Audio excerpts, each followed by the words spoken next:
এবার আইপ্যাকের আরেক ডিরেক্টরকে তলব করলো ইডি। আইপ্যাকের ডিরেক্টর ঋষি রাজকে তলব করলো ইডি।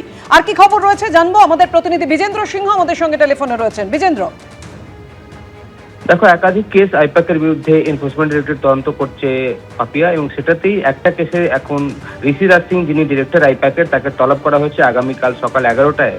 ইডির সদর দপ্তরে তাকে হাজিরা দিতে বলেছে এনফোর্সমেন্ট ডিরেক্টরেট। তবে কোন কেসে তাকে ডাকা হয়েছে সেটা এখনো স্পষ্ট হচ্ছে না, যেহেতু এনফোর্সমেন্ট ডিরেক্টরেট এর থেকে বেশি আর কিছু বলতে চাইছেন না।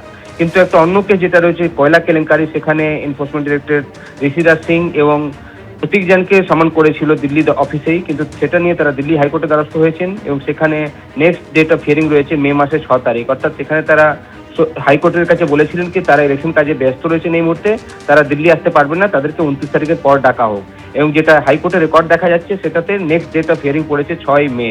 কিন্তু এটা একটা অন্য কেসে ঋষি রাজ সিংকে দিল্লিতে তলব করেছে এনফোর্সমেন্ট ডিরেক্টরেট, এবং সেক্ষেত্রে আগামীকালই তাকে দিল্লি সদর দপ্তরে আসতে বলা হয়েছে ইডির তরফ থেকে।